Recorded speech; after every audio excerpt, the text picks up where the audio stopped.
And all of a sudden, you hear gunshots. And there's cops on this side, there's cops on that side. Mind you, it's a hollow van. Cops on both driver and passenger side of this van. Yeah, and we got our distance, and we're hiding behind the car, no windows, and because these bullets are hitting police cars, so we open fire back. God, no! Welcome to Achieving Failure, a podcast that gives you a break from politics, popular trends, and brings you good old-fashioned life stories that made us who we are today.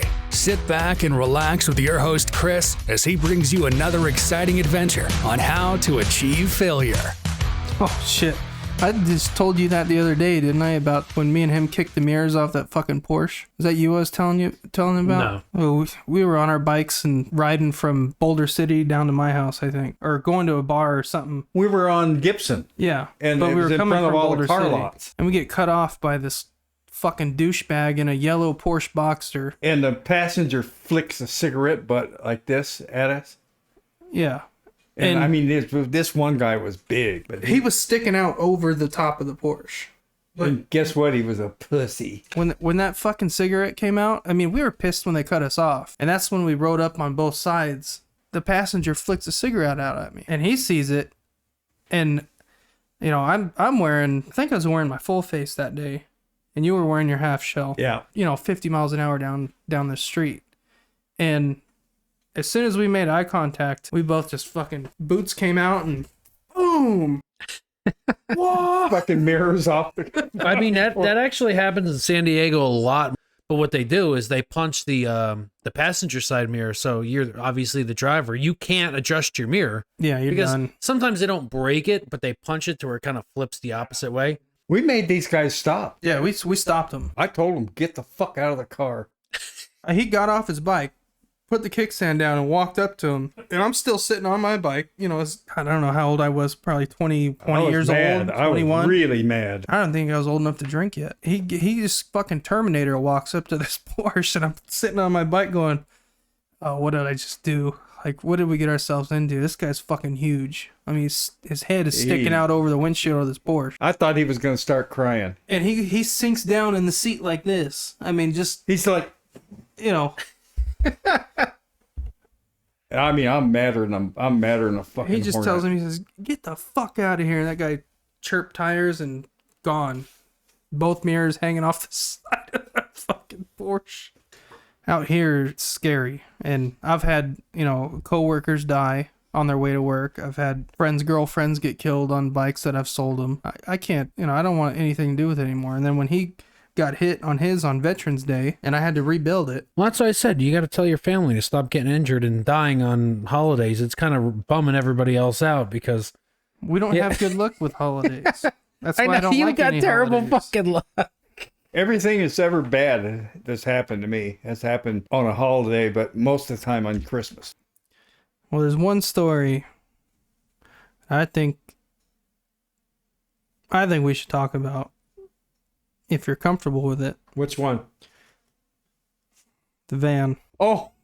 If you like the podcast, you like what we're talking about, this is going to be something special, because this story is something that you see, on CNN, stuff like that. Really, it's that good? Oh, it's because I've never heard it. It's not that good.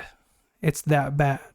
Oh, it's that It bad. is good? it is a total disaster. It was, they back in those days, nothing was computerized. The dispatchers, they had a dispatcher for each district, and there was 4 districts divided up in this big city. There was 1, 2, 3, 4. Well, if you were in District 2, for example, or, there was like a whole shift of guys, and it was like different police departments, but yet when something big happened, they had what they call a simulcast. And they would, they had this sound that they would make and get your attention. And, like a robbery, some armed robbery in progress, or a police, people shooting a police car or something like that. Yeah. Anyway, it went off. A car in another district that was chasing this van. And, you remember the old Ford vans? How big and lines? Yeah, no, the big and boxy ones, you know. Econoline. Yeah, and there's it's just a shell. Unless somebody No windows. Yeah, no windows, no nothing. Anyway, they were chasing this guy, and the guy, everybody knew when they said, what it was, everybody knew who was in it. And it was a guy that had killed a police officer in the city and got off on a technicality. And he was out of jail, and he was driving this stolen van. So anyway, they figured out who he was, and it came out that's who it was. So anyway, when it's simulcast, I mean, there's cops just hauling butt, trying to get in on the chase, throughout the whole city. Because that's that whole. Yeah, everybody's in on it, Yeah. Anyway, they got this guy. I mean, we're coming out of the woodwork and chasing this guy. One guy would fall off, the car would lose power, or the police car was overheating or something, and another one would pull in. Anyway, this went on for, God, it seemed like forever. I don't think it was all that long, maybe 25 minutes. Anyway, we got him cornered. And cars pulled up on one side and cars pulled up on the other. And we knew the guy was an armed felon and he'd already killed a policeman once. Yeah. And all of a sudden, you hear gunshots. And there's cops on this side, there's cops on that side. Mind you, it's a hollow van. Cops on both driver and passenger side of this van. Yeah, and we got our distance. And we're, hiding behind the car, No windows. And because these bullets are hitting police cars. So we opened fire back. Everybody's shooting at this guy from both sides. Come to find out, when finally it was over, he had about, 40, 50 entrance and exit wounds in his body. He was deader than a mackerel, of course. And but the van had like 100 holes. The bullets would hit the side and go out the other side and hit the police cars. So we were shooting. It was the cops shooting each other's cars. And I mean, this guy got dispatched. I mean, that was a good thing that came out of it. But I mean, it was like, oh shit. Those guys were shooting through the van, and that's what was hitting the police car. Yeah. Let's get the fuck out of here. I wasn't even here. Yeah. But, yeah, that was a classic. So as it turns out, nobody knows who shot first. Who shot first? Yeah, nobody knows who killed the guy. So it was kind of like the old firing squad in Utah when that Gary, what was the name? Gary Powers, or he wanted to be shot by a firing squad. Well, there's 3 people shooting. 2 of them have blanks and one of them has a live round. Mm-hmm. Well, nobody knows who killed the guy. I mean, everybody has 38s. I mean, that's what we had to standard issue. Yeah, with that same ammo. Yeah, and that was back when we carried the dum-dums. We didn't have the hollow points. They issued those later. Full metal jackets. Yeah, I mean, these big old balls of lead just tearing through that van. But anyway, I just can imagine what that guy looked like catching all those bullets.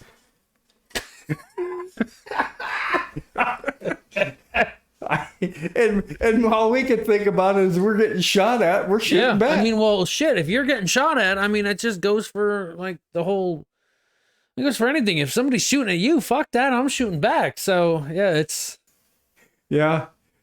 funnier than hell.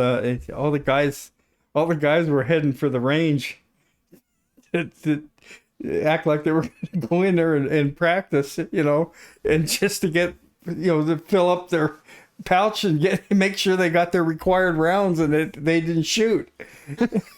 And when you got home that night, you're cleaning that gun, man. Oh God, yeah, that was one of the funnier things. But there was lots of things that happened that were fun. I like how that's one of the funnier things. Yeah. Well, I mean, hey, the guy was a butt. This is only scratching the surface of, the stories of him just being a patrolman. Wait till you hear the stories of when he went to the helicopter unit. When I started flying the helicopter, we did some. I mean, I had a partner that he was actually in my academy class. We were one badge number apart. And anyway, he went to the same high school I did. He was in the Army the same time I was, and was in my academy class. And he was a wild man. But he was a great pilot. I mean, he flew the medevacs in Vietnam, and he got shot down a couple times. And I mean, and this guy just was like a party on legs. I mean, everything he did was a party, and it was like I know somebody like that. oh, he was great, my buddy. But anyway, I wonder if he's still alive. Anyway, we did some wild stuff in those helicopters. But I mean, I felt comfortable with him because he'd seen it all, he'd done it all. I don't know if wild stuff is the right. I mean, you did bad shit. Oh God, Bad shit. flew underneath an overpass. There was a cop at 3:00 in the morning, had a drunk stopped on top, and we knew who the cop was, and he's one of these guys that gets all excited and he hyperventilates and passes out. Well, we saw he was there. He had this guy pulled over on this bridge, and it's like 2:30 in the morning, 3:00, and we're coming down the highway, and Mike says, "Hey, that's Roger Ramjet up there." That's what we used to call him. Ramjet. Yeah, Roger Ramjet. And so we're flying along, and I'm flying, and Mike's working the light, and so decided that we're gonna dive bomb and go underneath and out the other side, because nobody would believe him if he went in and told the sergeant that we flew under the highway and the overpass. So there wasn't a lot of room to do it, but we knew we could do it. So I flew it underneath the bridge. We came up the other side, and kicked it around and put the light over on him. And the bad guy's standing there like, and we look, and Roger Ramjet's on the ground. He hyperventilated and passed out. Oh, we go, oh shit. So I kick it. We fly over again and put the light down, and this guy's looking up at the light, and he's drunker than hell. And he's looking at this cop on the ground. He gets in the car and fucking all that. And we can't call it in. Yeah. Because you did it. So Mike says, "I'll circle a couple more times, and when he comes to, we'll get the hell out of here." So, and I mean, we were flying right on the deck, and he thought we were going to fly right into the bridge, and we roam underneath, and he just plop on the ground. And I'm telling you, I mean, for years, we'd be flying along, and we'd go, "Hey, should we go out looking for Roger Ramjet?" Oh God, I don't know why he was by himself at that time of night. I mean, he should have had a partner, but he was by himself. It was a perfect scenario, man. Yeah, poor old Roger hyperventilated and hit the deck. Thanks for listening to this week's episode. For more info, find us on Facebook and Instagram. And if you have a story you'd love to share, shoot us an email at AFLVpodcast@gmail.com. That's AF, Achieving Failure, LV, Las Vegas, podcast@gmail.com. Thanks again, and we'll see you all next time.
God! God, the no!